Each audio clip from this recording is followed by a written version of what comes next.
takot ako mangyari uli yun. Ayoko mangyari uli yun sa kanya kasi sobrang takot ko talaga. Kasi bakit? Dahil akala ko nga anong nangyari sa kanya, tapos nalalaki na yung kanyang ilong, na siya makahinga ng maayos, yung ganun na tagpo. Pakiramdam mo hirap na huminga, yan, nahirapan siyang huminga. Tapos ako pa, masakit pa yung tiyan ko, parang nagpipigil pa ako dahil sa di pa masyadong magaling yung sakit ng tiyan ko kahapon kasi di ba may regla ako, tapos masakit pa rin talaga. Bali pangatlong araw kasi kahapon ang sobrang sakit yun ang nararamdaman ko.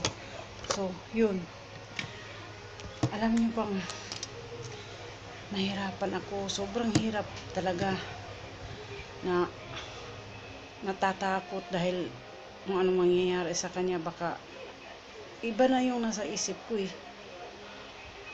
Tapos ngayon gusto ko siyang pa-exercising, pero kailangan i-wheelchair ko na siya kasi mamaya bigla lang siyang bumulusok.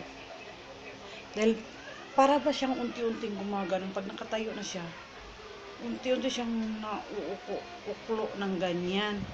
Parang gumaganon siya dahan-dahan, tapos hanggang bumulusok na, wala nang lakas yung kanyang mga tuhod. Yun, alam niyo ba mga kabaling, takot ako sa ganyang sitwasyon.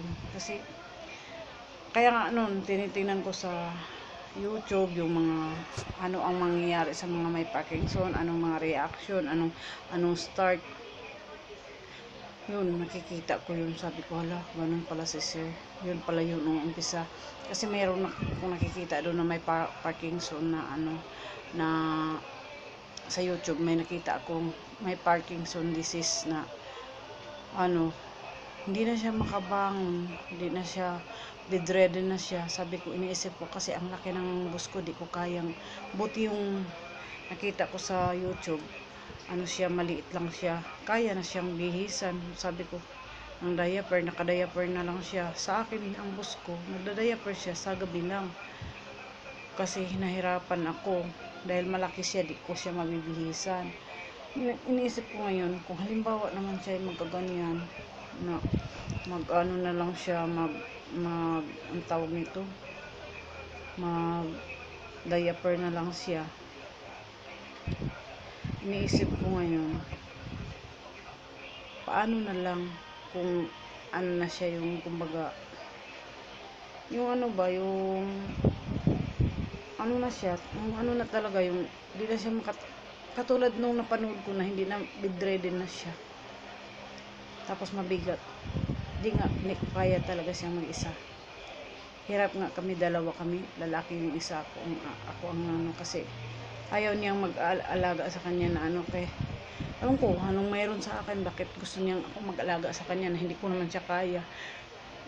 Papayag siya na mag-alagaan ko siya, tapos dalawa kami nung lalaki, kasi nung lalaki ang tagabuhat, ako yung maglilinis sa kanya. Yun, papayag siya. Pero pag yung puro lalaki, ayaw niya. Kasi ewan po anong sa bagay, kasi iba naman talaga kasi ang babae mag-aasikaso kaysa lalaki. So siguro ganun. Pero ninenervyos ako. Umano na naman yung depression ko. Gusto kong umiyak, pero umano na naman yung depression ko. Ay nako, ginagawa ko, alam niyo ba kahapon, dahil natakot ako na di ko maintindihan, dami kong nararamdaman na di ko maintindihan, na hindi ko ma-express ano yung naintindihan, naramdaman ko, di ko maisasabi sa salita dahil hindi ko nga siya ma-explain hindi ko talaga siya ma-explain kung ano yung nararamdaman ko. Kasi ang ginawa ko, kumain na lang ako. Kumain ako ng kumain, nakakaubos ng isang mangkok, parang hindi pa rin ako busog. Dahil sa takot ko, ang mga dito ko nanginginig sa takot na yung aking mga tuhod din ng nangangalay dahil siguro sa pag buhat ko sa kanya, nangangalay talaga, sobrang ngalay talaga, sabi ko. Tapos kanina umaga pagkagising ko, nag-isip ako, ang sakit ng mga braso ko nangangalay, sabi ko. Ito na yung nangyari kagahapon na takot ko sa kanya na niyakap ko talagang higpit na tapos sabay sigaw kasi bubulusok na talaga siya kung hindi namin naagapan. Ang iniisip ko, kapag bumulusok, kung hindi ko siya mapipigilan, talagang pigil na pigil talaga ako, niyayakap ko siya. Tapos para di ko talagang inubos ko talaga ang lakas ko, sa lahat kong lakas inubos ko, pigilan ko lang siya, tapos sabay sigaw. Pagkatapos, dahil hindi siya makahinga, pinapam ko yung kanyang likod at saka dibdib, pinaano ko para mag-relax siya. Nag-relax na siya. Nung mag-relax na siya, pinainom ko siya ng konting tubig. Ayun, na-relax na siya hanggang bumalik na yung kanyang paghinga na grabe. Yung normal na paghinga kasi hinahabol talaga niya. Lumalaki na yung mga mata niya, tapos yung ilong niya nagkakandaan na, dahil kita mo talaga mga kabali na hirap na siya huminga. Nahirapan na talaga po siya huminga. Yun. Tapos kahit di siya nagsasalita, parang ang mga mata niya titikan kanya na parang nagsasalita yung mga mata niya, tulungan mo ako dahil hindi ko na kaya, parang ganun. Pero hindi siya nagsasalita ng ganyan mga kabali, kahit nahirapan na siya, kasi i-deny man niya na hindi siya nahirapan, pero nakita namin na hirap na siya talaga mga kabali. Nahirapan talaga siya, sa totoo lang. Ayaw niyang in denial siya sa naramdaman niya, ayaw niyang sabihin, pero kami ang nakakaalam niya na siya ay nahihirapan talaga sa kanyang sitwasyon. So yung mga nararamdaman niya, alam namin kung ano yun. Tapos yan, inisip namin paano kaya oras na may emergency, anong gagawin namin, ganun. Natatakot na talaga kami. Nag-usap-usap na kami ng tatlong kapatid ko at saka yung isang bantay na ayan, i-wheelchair na lang namin siya, kasi pag di namin siya i-wheelchair, mahirapan na kami, di na namin kaya yung kagaya ng nangyari. Ngayon ako nagbabantay kasi yung lalaki nasa kantin siya ngayon, so ako nagbabantay ngayon dito. Hindi ko siya iniwanan. Sabi niya, hintayin ko daw na dumating ang lalaki bago daw siya magpapainit, kasi para daw dalawa daw kami. Kaya nga ang pinag-usapan namin, ipapainitan din talaga namin araw-araw, kaso lang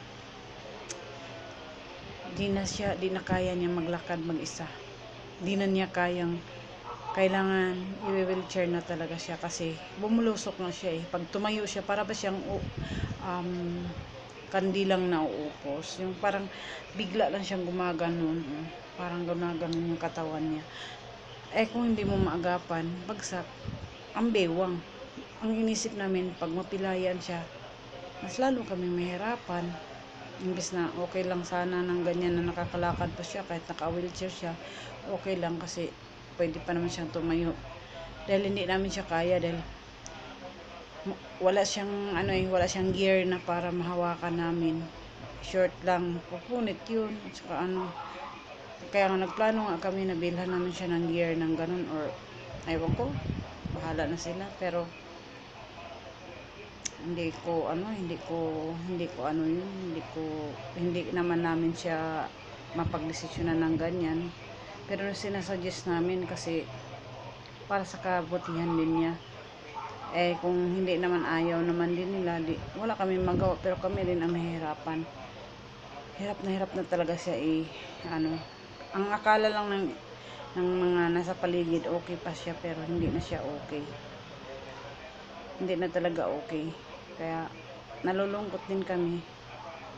Paunti-unti na siyang nanghihina. Parang bawat buwan may pagbabago yung kanyang pagkikilos. Okay yung utak niya, okay yung memory niya, pero yung katawan niya hindi okay. Yun lang muna mga kabaldi kasi kahapon di ako nakapag-vlog. Salamat po sa inyong pagpanood sa akin. Salamat po. Bye-bye.